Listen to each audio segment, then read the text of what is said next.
voyait la course comme ça, on la Regardons là l'image. Incroyable. On dirait moi un jour après mon permis. Ouais. Il y a eu ça, et ça toute la journée. Les cyclistes ont vécu un enfer. Je pense à Christophe Laporte, l'une des meilleures chances françaises, on en parlera tout à l'heure, qui à un moment n'avait plus de frein et devait freiner avec son pied comme ça sur la roue arrière du vélo. Je pense à Philippe Gilbert qui à un moment a croisé un pneu à plus de 50 km/h, un pneu de voiture qui traînait là, on sait pas pourquoi. Et Adrien Petit qui est un cycliste français spécialiste de ce genre de course qui s'est arrêté après être chuté dans un champ de betteraves, il s'est arrêté en pleurant, il voulait pas repartir. Non mais on a vu. On est passé à côté d'un petit miracle, enfin d'une brave catastrophe surtout, ce que tu as l'air de nous dire. Mais je pense qu'on a passé à côté de beaucoup de catastrophes. Il y a Guillaume Boivin qui chute aussi au pied d'une moto à un moment à une vingtaine de kilomètres de l'arrivée. C'était une course extraordinaire, hors du temps presque. À quel moment juste on décide d'annuler une course de vélo? Parce que là, quand je vois la quantité d'eau qu'il y avait à certains endroits, c'est une excellente question parce que on a posé la question à Christian Prudhomme justement, qui est donc le boss d'ASO, aussi organisateur de l'équipe de France, du Tour de France. Annuler une course quand c'est une course par étape, une étape d'une course par étape, ça peut être plus facile parce qu'il y a un risque pour la suite après. Mais là, Paris-Roubaix, il a dit ça se mérite. Et une course comme ça, un grand champion va vouloir aller la chercher. Et voilà, mais on voit 3000 mètres au steeple. C'est ça, c'est 3000 mètres au steeple. Il y a passer Bob Tari là d'ailleurs. Mais Edine Mekissi qui vient de passer aussi derrière. Chacun ses rêves. Mais voilà, Christian Prudhomme, alors j'ai plus les termes exacts, mais a bien dit Paris-Roubaix, l'enfer du Nord, c'est une course qui se mérite et encore plus dans des conditions pareilles. J'ai trouvé ça pour le coup très très très cool. Alors, moi j'ai trouvé que les photos étaient belles, mais la question que j'ai envie de te poser, effectivement, donc ça a frôlé plusieurs fois la catastrophe.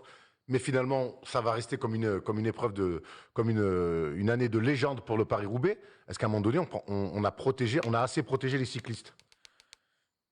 C'est bizarre parce que j'ai entendu personne se plaindre. Et d'habitude, notamment, c'est pour ça que je prenais la comparaison avec les grands tours, c'est que notamment sur les grands tours, quand on a des conditions comme ça, même un peu moins dantesques que ça, il y a beaucoup de cyclistes qui prennent la parole pour dire qu'il faudrait un peu, pas annuler, mais en tout cas neutraliser l'étape, etc. Là, on n'a eu rien du tout. On a eu des cyclistes qui sont battus pour la victoire. On voit notamment Wout des van photos Aert. de 14, visiblement. C'est le débarquement au Maradi. J'ai dit on voit Wout van Aert, mais on le voit pas du tout. Hein. C'est juste le mec au premier plan avec son maillot de champion pour la peau de faire ça. De mettre de l'argile, de faire des bains d'argile. Les gens se sont battus. T'avais d'un côté ceux qui se battaient pour la victoire, avec une course qui était beaucoup plus ouverte, car beaucoup plus propice aux chutes, aux crevaisons, etc. Et il y en a eu beaucoup, on reviendra sur le sportif après. Et aussi, tu as ceux qui se battaient pour la légende, et la légende de terminer ce Paris-Roubaix. Il me semble qu'il y a eu 70 coureurs. Alors on nous a fait 70 abandons et 10 hors délai apparemment. Voilà, c'est ça. Il doit pas, impossible qu'il y ait plus de 100 coureurs à l'arrivée, beaucoup de hors délai, beaucoup d'abandons. Et parmi des grands de ce genre de course, Niki Terpstra notamment, qui est un ancien vainqueur, est arrivé hors délai et a tenu à finir ce Paris-Roubaix. Il y a un mec qui vient d'arriver, on vient de me dire d'ailleurs. Tom Paco d'ailleurs, on peut féliciter, bravo de. Ça, c'est aussi les beaux moments de sport. Des mecs qui vont juste. Des mecs qui vont au bout d'eux-mêmes, qui vont au bout d'eux-mêmes. Honnêtement, c'était une image fantastique. En pleurs et tout, bravo. Un jeune coureur de 22 ans qui arrivait en pleurs à la fin de Paris-Roubaix, qui tenait à terminer cette course qui dorénavant, on va rentrer déjà dans l'histoire. Et toi aussi, d'ailleurs, j'ai l'impression. Je suis très fier de lui. Bravo à Tom. Merci. Revenons un peu sur le vainqueur, Polo. Ce fameux Colbrelli, garçon qui faisait son premier Paris-Roubaix, victoire à l'arrivée. Est-ce que c'est une victoire surprise? Je pense que dans le chat, s'il y a quelques fans de vélo, ils vont commencer à grincer les dents. Sonny Colbrelli est justement quelqu'un qui fait grincer les dents. C'est un sprinter. On l'a connu toujours sprinter, puncher à la limite. Cette année, il s'est transformé en sprinter, puncher, grimpeur, avec notamment une troisième place sur une étape de... Il fait des déménagements certains week-ends aussi. Il a fini troisième à Tignes. À Tignes, c'était quand même, je crois, dans les Alpes, l'un des endroits où on montait le plus haut cet été pendant le Tour de France.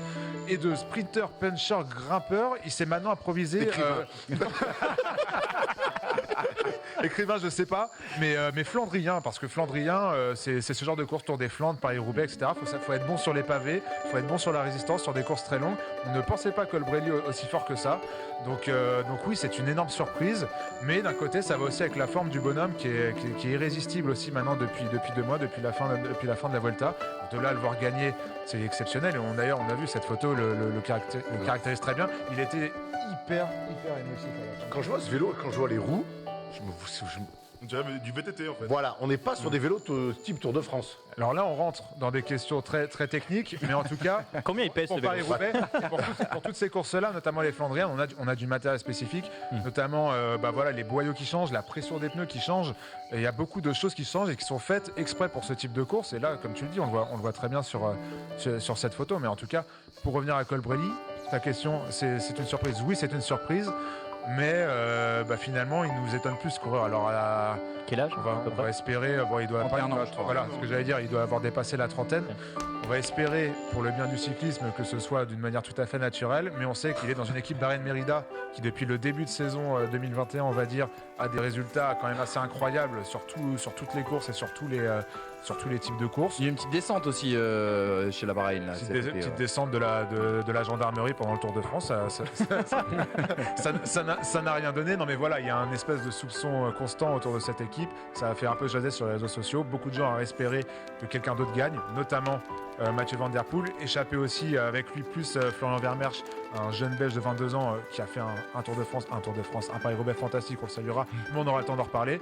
Mais par contre, la petite frustration pour les vrais amoureux du vélo, c'est de ne pas avoir vu Mathieu Van Der Poel gagner. Un coureur au panache et au spectacle. Fait pour ça, non ? Fait pour ça. Qu'est-ce qui lui a manqué hier, Polo ? Je sais pas. Peut-être qu'il en a trop fait. C'est souvent son problème. Lui, un coureur de cyclocross. Une grand voile, peut-être. En vrai, hier, ça il y a eu un problème avec le phoque à la fin. En vrai, hier, ça aurait pu servir une petite voile, mais il en a trop fait encore une fois. Il a accéléré à 70 km de l'arrivée. Il a repris les coureurs les uns après les autres, notamment Gianni Moscon qui devait gagner, mais qui là aussi, le coureur d'Ineos, a eu une chute alors qu'il était premier à la victoire. Bon, lui, c'est vraiment un enculé. Bon, on va dire les termes. Le VIP a été placé. Gianni Moscon qui est parti à 50 km de l'arrivée, mais qui était dans le groupe d'échappée. On s'est dit qu'il avait quand même beaucoup d'avance, surtout dans ces conditions-là. On n'imaginait pas se faire reprendre. Et en fait, finalement, il a eu une crevaison, plus une chute derrière. Le karma s'est chargé de lui entre Qu'est-ce qu'il a fait? Mais Gianni Moscon, pour placer le. C'est personnel ou quoi? Il te donne l'argent, Charlie Moscon. Mais c'est lui qui sert ta cousine que tu détestes. Pour resituer le personnage, c'est quelqu'un qui a eu des injures racistes auprès d'un autre coureur dans le peloton. C'est quelqu'un qui a fait exprès de faire tomber un coureur. C'est quelqu'un qui a été suspendu par la Sky Ineos maintenant à cause de toutes ces histoires. C'est un beau CV. un joli palmarès. C'est un intimidateur. C'est un sale caractère, un talent extraordinaire. On va pas lui enlever ça. Mais tu es assez d'accord avec toi. Un énorme caractère de cochon. Donc voilà, on était aussi content que lui ne gagne pas non plus. Il a aussi jeté un vélo sur un gars, mais en fait c'est un 4x4. C'est vrai qu'il a aussi jeté un vélo sur un gars. Tu peux nous expliquer ça? Comment pendant une course on jette un vélo sur un autre? Il a fini à pied.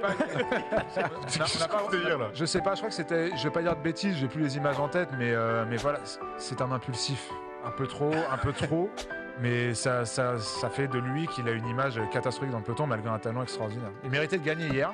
La chance ne lui a pas souri. Un dernier petit mot sur la différence de traitement entre les hommes et les femmes. Là, c'est sorti ce week-end. Oui. Entre la différence entre les gains des vainqueurs, la prime des vainqueurs. Ça, c'est quand même la très mauvaise pub de ce week-end, alors que les pubs, les courses ont été magnifiques. Il y a deux lectures à ça. La première, c'est qu'on peut se dire que ça fait une mauvaise pub. La deuxième, le 30 000 € et 1 500 € quand même. Pour le vainqueur. Pour le vainqueur. Ouais, non. La deuxième, c'est aussi de se dire que pour la première fois, ASO organisait un Paris-Roubaix féminin. C'était la première édition. Il faut aussi habituer un public au cyclisme féminin. ASO fait énormément pour ça. Il va y avoir une grande boucle, un Tour de France féminin prévu pour 2023 ou 2024. Je crois que c'est 2023, je ne vais pas dire de bêtises. Voilà. Les gens bossent là-dessus. Gianni Longo sera favorite d'ailleurs. Gianni Longo, toujours favorite. Pour les 10 prochaines années. Après, en même temps, est-ce que c'est pas une question de retombée économique? C'est là où j'allais y venir. Certes, mais l'écart est quand même immense. 1 500 € quoi. D'accord, mais c'est peut-être aussi, tu vois, une question de business. Tu vois, on dit souvent dans le football que des Manu, gros certes. salaires sont. Moi, je suis d'accord avec ça. Je veux pas tomber non plus dans une démago-cata. L'écart est énorme. Dans le tennis, il y a eu beaucoup d'histoires là-dessus. L'écart, c'est quand même si les audiences et la Corée corrélation avec les annonceurs aussi. C'est ça aussi. Mais par contre, moi, je préfère voir la deuxième lecture qui est on a pour la première fois à Paris-Roubaix. La course a été fantastique. Même moi, je me suis surpris à la regarder dans mon samedi très, très sportif. Et voilà, on a de plus en plus d'événements comme ça autour du ski féminin et ça va faire que grandir. Un petit mot très rapidement sur les Français. Tu as commencé à parler de Christophe Laporte qui a fini 6e et sans frein. Qu'est-ce que tu as pensé un petit peu de ce week-end des Français sur le Paris-Roubaix? Les Français, ils avaient quelques bonnes chances, notamment nos sprinters, Arnaud Démare et Christophe Laporte. Christophe Laporte avait des jambes de feu, il a eu des problèmes, des crevaisons, il a eu ce problème de frein, comme on l'a dit.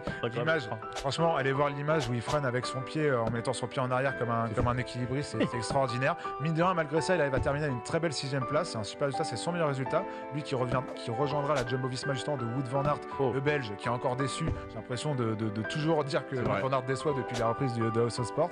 Et notre gros favori, c'était Florent Sénéchal de la Quick-Step, mais à l'image de son équipe, la Quick-Step a joué de malchance avant la trouée d'Arenberg et pendant la trouée d'Arenberg. Ils ont perdu leurs 3 leaders sur crevaison coup sur coup. Ça fait beaucoup pour une équipe qui avait énormément de potentiel sur cette course. Ils finissent quand même 5e avec Yves Lampart, mais ils auraient dû jouer la gagne, notamment avec le Français Florent Sénéchal, qui a notamment beaucoup aidé Julien Lafilippe la semaine dernière pour un championnat. Merci beaucoup mon Polo, en tout cas pour ce Paris-Roubaix d'anthologie, et merci surtout pour ton expertise. C'est passionnant de t'écouter parler. Les images, en tout cas, les images sont magnifiques. Les photos étaient extraordinaires. Ça va rester dans la légende pour ça. Et d'ailleurs, on a déjà vu toutes les images passer sur les réseaux sociaux. C'est une belle période pour le cyclisme. On s'est régalé au championnat du monde la semaine dernière. Je me suis régalé en regardant Paris-Roubaix hier. C'était vraiment top. Pour le sport en général. J'ai envie de te dire, Tom. N'hésite pas à intervenir sur les trucs. Je n'ai pas la semaine prochaine avec une énorme chance de victoire pour Julien Lafilippe. J'imagine qu'il y aura des pattes avant et après la course en plus, donc je vais tenter ça. Et avec un Popino qui revient très en forme aussi. Non. Si. Je voulais ça, on n'y croit plus, tu le sais. Et si on n'y croit plus, c'est à cause de toi. Petit Popino revient en forme. Voilà, il finit 14e sur le Tour d'Ardèche. Pas mal. Allez les amis, du cyclisme à la moto, il n'y a qu'un pas, si ce n'est peut-être un moteur en tout cas entre les deux roues.